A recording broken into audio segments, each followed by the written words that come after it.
Captain Park Hyon stared at the scanner display with growing anger. 3 red dots moved toward his mining ship, and they were not friendly.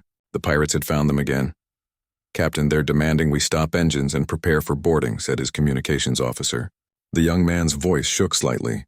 Park Hyon looked around his bridge. His crew was good, but they were miners, not soldiers. Their ship, the Iron Mountain, was built for digging ore from asteroids, not fighting battles. The Galactic Council had made sure of that 50 years ago when humanity joined the galactic community. "Send a distress signal to the Council patrol," Park Hyon ordered. "Tell them we need immediate help." The 3 pirate ships were getting closer. They were Zephyrian vessels, fast and armed with real weapons. The Iron Mountain had only mining lasers and basic shields. It would not be much of a fight. "Council patrol says they are 20 minutes away," the communications officer reported. 20 minutes. Park Hyon knew they did not have 20 minutes. The pirates would be on them in 5. "All crew to emergency stations," he announced over the ship's speakers. "Prepare for boarding." The first pirate ship opened fire. Green energy beams hit the Iron Mountain shields, making the whole ship shake. Warning lights flashed on every console. "Shields down to 60%, called out the engineer. Park Hyon thought about his crew. Good people. Hard workers. Some had families back on Earth. They did not deserve to die because the Council thought humans were too dangerous to have proper weapons. The second pirate ship fired. This time the beams went right through the weakened shields and hit the hull. The lights went out for a moment, then came back on red emergency power. "Hull breach in Section 4, the engineer reported. "I'm sealing it off." Park Hyon opened a channel to the pirates.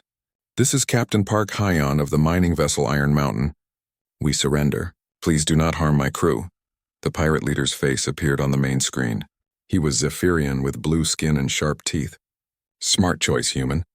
Prepare to be boarded. Anyone who fights dies." The boarding took 20 minutes.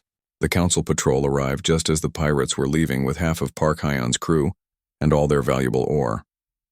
3 of his people lay dead on the deck. Young Kim Tae, the new engineer, old Han Soo, who had worked the asteroid belt for 30 years, and Liara, barely 20 years old and full of dreams. The Council patrol ship was sleek and powerful.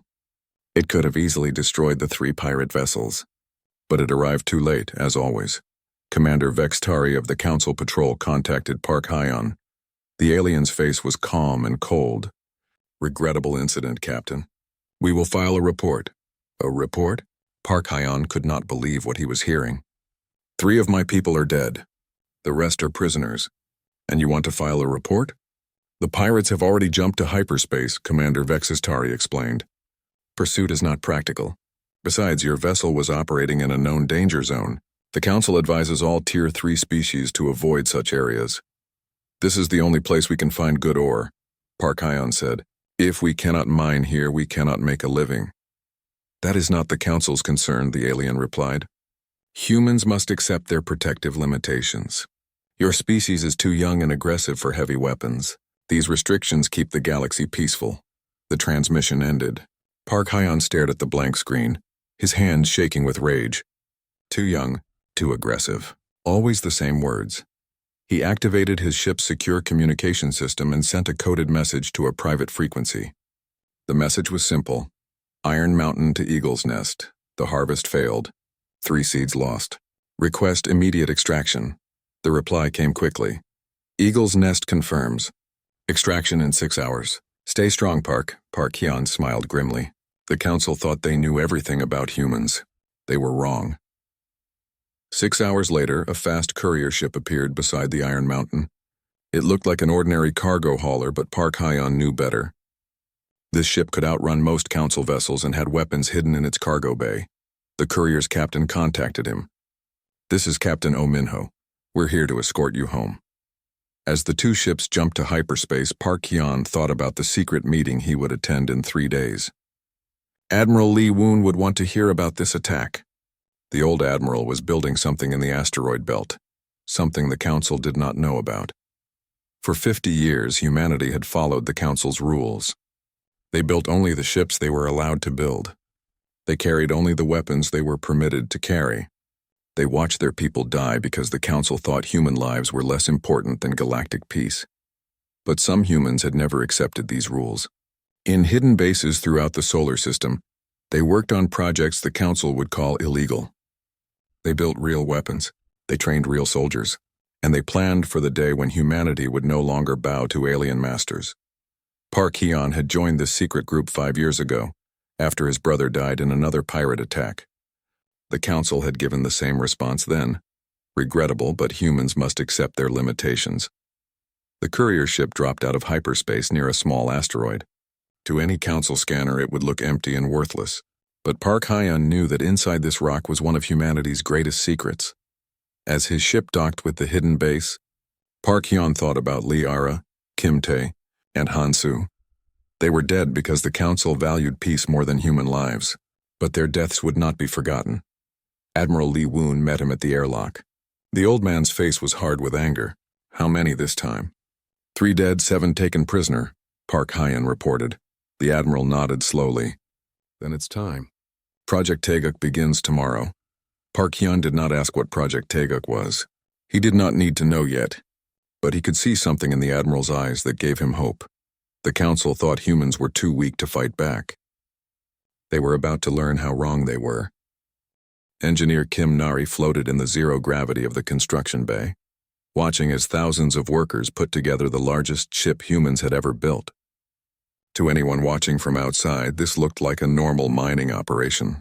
The massive structure taking shape looked like equipment for processing asteroids.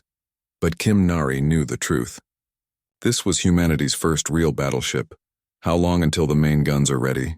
Asked Director Choi Jun, floating up beside her. Kim Nari checked her tablet. 2 more weeks. We're installing them as ore processing equipment right now. Each gun is listed in our reports as a high-powered laser for cutting through tough rock. Choi Jun smiled. And the Council believes this? They have no reason not to, Kim Nari replied. We've been building mining equipment for 50 years. They expect us to make bigger and better machines. The construction site was hidden inside a large asteroid between Mars and Jupiter. From the outside, it looked like any other mining operation. Ships came and went, carrying what appeared to be ore and supplies. Council inspection teams had visited twice in the past year and found nothing suspicious. But inside the asteroid, 15,000 humans worked around the clock on Project Taeguk. They were building a weapon that would change everything. Kim Nari had designed the battleship herself. It was not as large as the massive dreadnoughts used by the Council's military, but it was faster, smarter, and packed with weapons that the Council had never seen before. The main guns were rail guns, using magnetic fields to fire metal slugs at incredible speed. The Council used energy weapons which were powerful but could be blocked by good shields. Railgun projectiles could punch through almost any armor. "Ma'am, we have a problem," called Commander Han Soo from across the construction bay. The military officer floated over to them, his face worried. "What is it?" Kim Nari asked. Captain Park Hyun's ship detected unusual sensor readings near the Jupiter mining stations. Han Soo explained. "Someone is watching our supply runs." Kim Nari felt a chill. If the Council discovered what they were really doing here, thousands of people would die. Humanity would be declared a rebel species and face the full power of the galactic military. Could be pirates, Director Choi Jun suggested hopefully. Commander Han Soo shook his head. "The sensor signature is wrong. This is Council technology. Advanced stuff, probably a stealth ship." Kim Nari thought quickly. How much do they know? Hard to say. But if they've been watching for long, they might have noticed that we're bringing in more metal than we're shipping out as processed ore. That was the weak point in their cover story. To build a battleship, they needed huge amounts of rare metals. They had mining operations all over the asteroid belt. But the math would not add up if someone looked closely. "We need to speed up construction," Kim Nari decided. "How close are we to a working ship?" Commander Han Soo checked his own tablet. "The hull is complete. Main engines are installed and tested. Weapons are 80% ready. Life support systems are online. What about the crew? Captain Oh Min-ho has been training with 300 volunteers for 6 months. They know the ship better than anyone." Kim Nari made her decision. "Tell Captain Oh to move his crew aboard. We launch in 1 week, ready or not." Director Choi Jun looked shocked. "A week?" "But we planned for 3 more months of testing." "We don't have 3 months," Kim Nari said firmly. "If the Council finds us before we're ready, this whole project dies." The next week was chaos. Workers pushed themselves to exhaustion, installing systems and running tests around the clock. Dr. Yang Rina's weapons team worked miracles, bringing the railguns online ahead of schedule. Captain Oh Minho moved through the ship with his crew, learning every system and checking every detail. The ship was beautiful and deadly, 500 meters of human engineering and determination. On the last day, Kim Nari stood in the main control room with Admiral Lee Woon, who had come to see their achievement. The old admiral was quiet for a long time, just looking at the displays that showed every part of the great ship. "What will you call her?" the admiral finally asked. "Indomitable," Captain Oh Minho replied. "She will never surrender." Admiral Lee Woon nodded. "Good name. The council thinks we are weak because we avoid fights. They think peace-loving means helpless. Today we proved them wrong." The launch was set for midnight, when the asteroid's position would hide the ship from most council sensors. But at 11:30, alarms began ringing throughout the base. Council ships dropping out of hyperspace announced the sensor operator. 3 heavy cruisers and a command vessel. "They're heading straight for us." Kim Nari felt her heart sink. They were so close. 1 more hour and the Indomitable would have been free. "Orders, sir?" Captain Oh Minho asked Admiral Lee Woon. The old admiral thought for only a moment. "Launch now.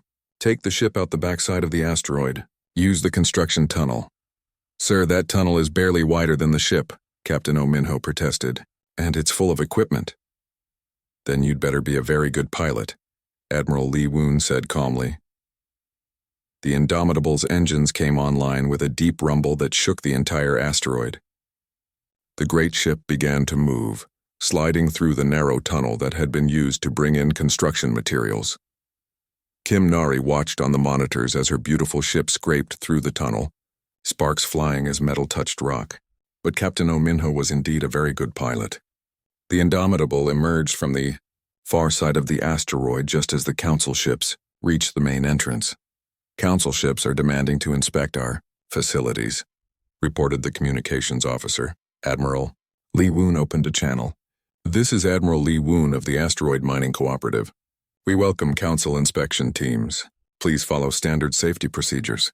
While the admiral talked to the council ships, the Indomitable drifted away into the darkness between asteroids. Its stealth systems made it nearly invisible, and the council ships were focused on the mining base. But Kim Nari knew this was only the beginning. The council would find evidence of what they had been doing. Soon every human in the galaxy would be marked as rebels. The war was about to begin. Councillor Vextari of the Altarian hegemony studied the readings on his scanner with growing suspicion. The human mining operation was too clean, too perfect. In 40 years of inspecting facilities across the galaxy, he had learned to spot deception. "Take us closer to the main construction bay," he ordered his pilot. Behind him, 3 council warships followed his command vessel. They were here to investigate reports of unusual activity in the human asteroid belt. If the humans were building illegal weapons, the punishment would be severe. Inside the asteroid, Admiral Lee Woon watched the council ships approach on his monitor. He had bought them time by launching the Indomitable, but not much. The inspection team would find evidence of their secret project within hours. "Sir, should we activate the defense systems?" asked Commander Han Su. The admiral shook his head. "Not yet. Let them think they have caught us unprepared." Director Choi Jun looked nervous. "Admiral, if they discover what we've been doing here, they'll arrest everyone. Thousands of our people will die." "Our people knew the risks when they volunteered," Admiral Lee Woon replied calmly. "Today we find out if 50 years of hiding was worth it." The council inspection team docked with the asteroid base. Councillor Vexistari led 12 armed guards through the airlock. His scanner showed traces of rare metals and energy signatures that did not match the official reports. "I am Councillor Vexitari," he announced to Admiral Lee Woon. "By the authority of the Galactic Council, I demand immediate access to all areas of this facility." Admiral Lee Woon bowed politely. "Of course, Councillor. We have nothing to hide. This is a simple mining operation." But as they toured the facility, Councillor Vexitari's suspicions grew stronger. The metalworking shops were too advanced. The power systems were too powerful, and there were empty spaces where large equipment had recently been removed. "What was built in this construction bay?" Vextari demanded, pointing to a massive empty chamber. "Ore processing equipment," Admiral Lee Woon replied smoothly. "We shipped it to our facility near Europa last week." Vexitari's scanner beeped. The energy readings in this chamber showed signs of weapons testing. No ore processor would leave such traces. I want to see your shipping records, the counselor ordered. While the inspection continued, Captain Park Hyon was 30,000 kilometers away, commanding what appeared to be another simple mining ship, but the Iron Mountain had been completely rebuilt in secret. Hidden beneath its innocent exterior were weapons and armor that would shock the council. Captain, we're receiving the signal, reported Lieutenant Bayek Ara, his daughter and tactical officer. Park Hyon looked at the message on his screen. It was from Admiral Lee Woon. The council has found us. Execute Plan 7. Plan 7 meant the end of hiding. Plan 7 meant war. Send the activation signal to all ships, Park Hyon ordered. Across the asteroid belt, dozens of mining vessels and cargo haulers received the same message. Their captains had been waiting for this moment for years. Human ships that had pretended to be harmless were about to reveal their true nature. Back at the asteroid base, Counselor Vextari was studying shipping records when his aide ran up to him with a panicked expression. Sir, we're detecting massive energy signatures throughout the asteroid belt. Ships are powering up weapon systems everywhere. Vextari felt a chill of fear. How many ships? At least 50, sir. Maybe more. They were hidden in plain sight, disguised as civilian vessels. On the main display, Admiral Lee Woon smiled coldly. Counselor, I think it's time we had an honest conversation. Vextari spun around to face the human admiral. What have you done? What we should have done 50 years ago, Admiral Lee Woon replied. We've stopped pretending to be weak. The asteroid shook as massive doors opened in its surface. The Indomitable emerged from its hiding place, its weapons charged and ready. The great battleship was twice the size of any council vessel present. Impossible, Vextari whispered. Humans are not permitted to build warships. You're right, Admiral Lee Woon said. We weren't permitted. We did it anyway. Captain O'Minho's voice came over the communication system from the Indomitable's bridge. Admiral, all systems are operational. We are ready for combat. Counselor Vexitari activated his emergency transmitter. This is Counselor Vexitari to all council forces. The humans have committed acts of rebellion. They have built illegal warships and are threatening council authority. I am declaring them enemies of galactic peace. Admiral Lee Woon walked to the communication console and opened a channel to every ship and station in the system. His words would be heard across human space and beyond. People of Earth and her colonies, the Admiral began. For 50 years we have lived under the rule of the Galactic Council. They told us we were too young, too aggressive, too dangerous to defend ourselves. They forced us to watch our people die while we waited for their protection that never came. The Admiral's voice grew stronger. Today that ends. Today, humanity declares its independence from council authority. We will no longer bow to alien masters who value their peace more than human lives. Counselor Vextari was frantically trying to contact his ships, but human jamming systems were blocking his signals. The 3 council warships found themselves surrounded by vessels they had thought were helpless miners. This is Captain Park Hyon of the Human Defense Force, came a voice over the radio. Council ships, you are ordered to withdraw from human space immediately. One of the council warship captains tried to fight. His ship fired energy beams at the Iron Mountain, expecting an easy victory. Instead, the beams bounced off armor that should not exist on a mining vessel. The Iron Mountain returned fire with weapons that made the council captain's blood run cold. Railguns fired metal slugs at speeds that tore through his ship's shields like paper. Within minutes, his warship was drifting helpless. Its engines destroyed, the other 2 council ships quickly surrendered. You have started a war you cannot win. Counselor Vextari told Admiral Lee Woon. The full might of the galaxy will crush your rebellion. Admiral Lee Woon smiled. Let them come. We've been preparing for this day longer than you know.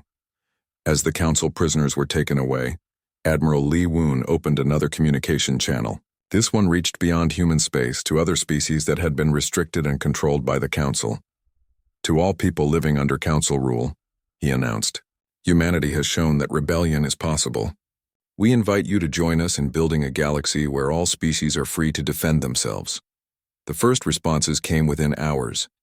The Corvani Mining Collective declared independence. The Epsilon colonies refused to pay tribute. Across the Outer Rim, species that had been treated as children by the Council began to demand their rights. The galaxy was about to change forever. War Admiral Kethmore of the Galactic Council studied the tactical display with growing anger. The humans had embarrassed the Council in front of the entire galaxy. Dozens of species were now questioning Council authority, and some were openly rebellious. This could not be allowed to continue. "How many ships do the humans have?" he asked his intelligence officer. "Approximately 60 combat vessels, sir. Most are converted civilian ships, but they have at least one purpose-built battleship." Kethmore nodded. "And we have brought?" "The 12th Enforcement Fleet, sir. 3 dreadnoughts, 15 heavy cruisers, and 35 destroyers. Total firepower advantage is approximately 8-1. The War Admiral smiled coldly. The humans thought they were clever, but they were about to learn why the Council had ruled the galaxy for 3,000 years. In human space, Fleet Admiral Park Hyon stood on the bridge of his flagship, watching the Council fleet approach. The promotion had come 3 weeks ago, after the Council declared war on humanity. The former mining ship captain now commanded all human military forces. "Enemy fleet will reach the outer asteroid belt in 6 hours, reported his tactical officer, Commander Shinde. "How many ships?" Park Hyon asked. 53 confirmed, sir. 3 of them are Hegemon-class dreadnoughts. Park Hyon had studied those ships in the military databases. Each dreadnought was over 1 kilometer long and carried enough firepower to destroy a planet. Against such odds, a conventional battle would be suicide. Fortunately, humans did not fight conventional battles. "Signal Captain O. Minho on the Indomitable," Park Hyon ordered. "Execute Plan Goliath." Captain O. Minho received the signal with grim satisfaction. For months he had drilled his crew on this exact scenario. The Council expected humans to fight like civilized species, standing in formation and trading shots until one side surrendered. They were about to be disappointed. "All stations, prepare for combat," O. Minho announced. "Remember, we're not just fighting for ourselves. Every restricted species in the galaxy is watching us today." The battle began at the edge of the asteroid belt.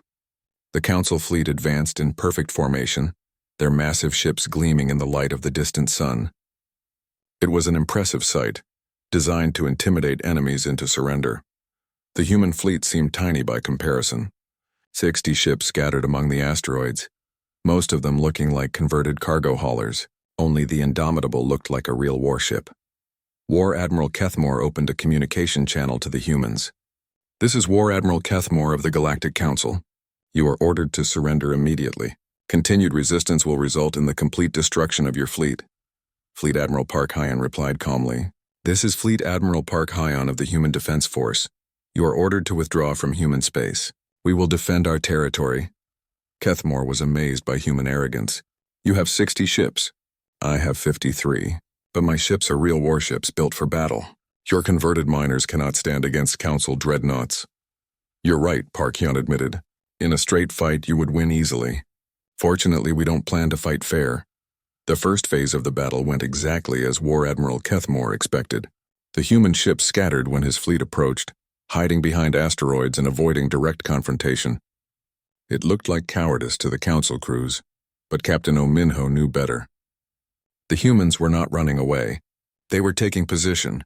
"Enemy dreadnought moving past asteroid cluster 7, reported his tactical officer. "Range 200,000 kilometers. Fire!" O. Minho ordered. The Indomitable's main railgun spoke with thunder. Metal slugs accelerated to incredible speed, crossing the distance to the Council dreadnought in seconds. The enemy ship's shields flared and failed under the unexpected impact. "Impossible," War Admiral Kethmore gasped as damage reports flooded in. "How did they penetrate our shields?" His science officer was pale with shock. "Sir, those were not energy weapons. They fired solid projectiles at relativistic speeds. Our shields are designed to deflect energy beams, not physical impacts." Before Kethmore could respond, more human ships opened fire from concealment. Railgun slugs and missile swarms struck his fleet from a dozen directions. The careful formation broke apart as captains tried to find cover behind asteroids. "All ships, return fire," Kethmore ordered. But the human ships were already moving, using the asteroids for cover and changing position constantly. Council energy beams struck empty space where human ships had been moments before. Captain Park Hyon watched the battle from his command ship, coordinating the human fleet with practiced efficiency. "Wing 7, target the heavy cruiser at bearing 240. Wing 3, prepare to flank the lead dreadnought." The humans fought like wolves, striking from ambush and disappearing before the Council ships could respond. Their smaller vessels were faster and more maneuverable than the massive Council warships. Commander Shinde led a squadron of 12 fighters in a daring attack on the Council flagship. The tiny ships dodged through the enemy's defensive fire, launching missiles at point-blank range. "This is insane," muttered the Council flagship's captain as human fighters buzzed around his ship like angry insects. "They're too small to hurt us," he was wrong. The human missiles were equipped with shaped charges designed to punch through armor. Explosions rippled across the dreadnought's hull as the fighters struck vital systems. War Admiral Cathmore realized his fleet was being destroyed piece by piece. The humans were using tactics he had never seen before, turning the asteroid field into a maze where his larger ships could not maneuver effectively. "All ships, concentrate fire on the human battleship," he ordered. If he could destroy the Indomitable, the other human ships might surrender. 3 dreadnoughts and a dozen cruisers turned their weapons on Captain Ominho's ship. Space filled with energy beams as the Council fleet poured everything they had at the Indomitable. The human battleship's shields held for 30 seconds, then failed under the massive barrage. Armor plating melted under the assault. Internal explosions shook the ship from bow to stern. "Hull breach on decks 4 through 7, reported the damage control officer. "Main engines are offline. We're losing life support." Captain Ominho looked around his burning bridge and made a decision that would be remembered for centuries. "All hands abandon ship. Set course for the Council flagship. Maximum emergency speed, sir?" his helmsman asked in confusion.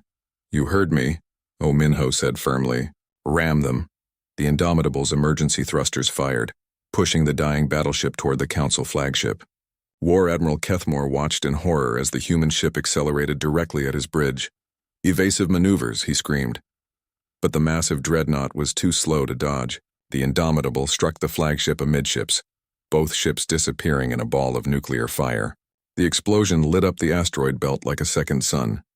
Captain Ominho died with his ship, but his sacrifice broke the Council fleet's morale. The remaining human ships pressed their attack with desperate fury, and one by one, the Council warships fell. War Admiral Cathmore escaped in a damaged heavy cruiser, leaving behind 37 destroyed ships and thousands of dead Council soldiers. As the surviving Council ships jumped to hyperspace, Fleet Admiral Park Hyon opened a communication channel that would be heard across the galaxy. "To all people of the galaxy," he announced, "today 60 human ships defeated the Council's 12th Enforcement Fleet. We lost many good people, including Captain Ominho and the crew of the Indomitable, but we proved that the Council is not invincible." The message was received by rebel groups on 100 worlds. If humans could defeat Council dreadnoughts, perhaps freedom was possible after all. President Lee Woon stood before the assembled representatives of 43 rebel species, looking out at faces from across the galaxy. 6 months ago, he had been Admiral Lee Woon, leading a secret human military project. Now he was the elected leader of the Free Worlds Alliance. "The Council has rejected our peace offers," he announced to the gathering. "They refuse to recognize our independence or negotiate new treaties. Instead, they are mobilizing their core fleet for one final attack." A murmur of fear ran through the assembly. The Council's core fleet had not been used in battle for over 1,000 years. It contained ships so old and powerful that most species thought they were legends. Ambassador Kim Nari raised her hand. The former engineer had become humanity's chief diplomat, building the alliance that now challenged Council rule. "How many ships are we facing?" "Intelligence reports suggest over 1,000 vessels," President Lee Woon replied, "including 12 Hegemon-class super dreadnoughts from the original Council conquest fleet." The representative from the Corvani mining collective looked pale. "Those ships destroyed entire civilizations when the Council first took power. How can we possibly fight them?" "The same way we've been fighting for 6 months," answered Admiral Park Hyon, entering the chamber in his crisp military uniform. Together and with tactics they don't expect. The human admiral had become a legend throughout the galaxy. His victory against the 12th Enforcement Fleet had inspired rebellions on dozens of worlds. Now he commanded not just human ships but vessels from every member of the Free Worlds Alliance. "What's our current fleet strength?" asked the representative from the Epsilon colonies. Admiral Park Hyon activated a holographic display showing ship positions throughout rebel space. 412 combat vessels, Not as many as the Council, but our ships are newer and our crews fight for freedom, not conquest. The centerpiece of the human fleet was the Indomitable II, built to honor Captain O'Minho's sacrifice. The new battleship was larger and more powerful than its predecessor, equipped with the latest human weapons technology. But humans were no longer the only ones building advanced warships. The Corvani had contributed fast attack ships with powerful shields. The Epsilon colonies provided heavy missile cruisers. Even the peaceful Altani had built hospital ships and supply vessels to support the Alliance. The Council fleet will arrive at the border of human space in 72 hours, Admiral Park Hyon continued. This will be the largest space battle in galactic history. If we lose, the rebellion ends and our species return to Council rule. President Lee Woon stepped forward. If we win, we create a new galaxy where all species are free to determine their own destiny. The final battle took place in the Kepler system, at the border between human space and the Council's inner territories. Both fleets assembled in the shadow of a red giant star, their ships glinting like metal insects in the crimson light.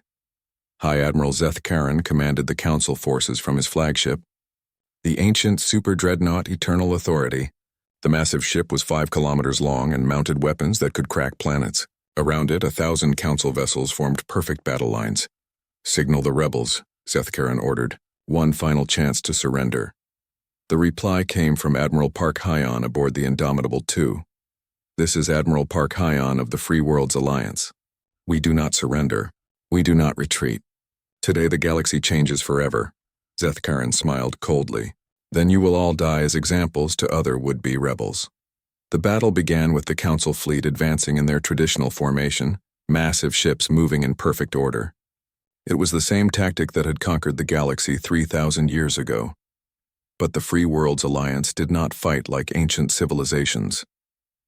Human tactics had spread throughout the rebel fleet, teaching other species how to use speed and deception against larger enemies. The Alliance ships scattered into small groups, using hit-and-run attacks to harass the Council advance. Corvani attack ships struck from multiple directions, their shields absorbing return fire while they launched missiles at Council heavy cruisers. They're fighting like pirates, complained one of Zeth Karan's captains. No honor, no formation. Just chaos. Chaos that's working. The High Admiral admitted grimly as another Council ship exploded under concentrated rebel fire. Admiral Park Hyon coordinated the Alliance fleet from the Indomitable II, watching as his carefully planned battle unfolded. The Council ships were powerful but slow, designed for crushing weaker opponents through overwhelming force. Against fast, coordinated attacks, they were vulnerable. All wings execute Pattern 7, Park Hyon ordered. Across the battlefield, Alliance ships moved into new positions. Human vessels led combined squadrons of different species, their crews working together as if they had trained for years instead of months. The Epsilon colony cruiser Defiance worked alongside the human destroyer Iron Will, their combined firepower taking down a Council heavy cruiser. Corvani fighters provided cover while Altani supply ships rescued survivors from damaged Alliance vessels. High Admiral Zeth Karan watched his perfect formation crumble under the chaotic Alliance assault. All ships break formation. Engage targets of opportunity. But abandoning formation only made things worse for the Council fleet. Their ships were designed to fight in coordinated groups, not individual battles. Without their traditional tactics, they were just large targets for the more maneuverable Alliance vessels. The tide of battle turned when Admiral Park Hyon led a direct assault on the Council flagship. The Indomitable II and 12 escort ships charged straight at the Eternal Authority, their weapons blazing. Impossible! Zeth Karan gasped as human railguns punched through his flagship's ancient shields. These weapons should not exist.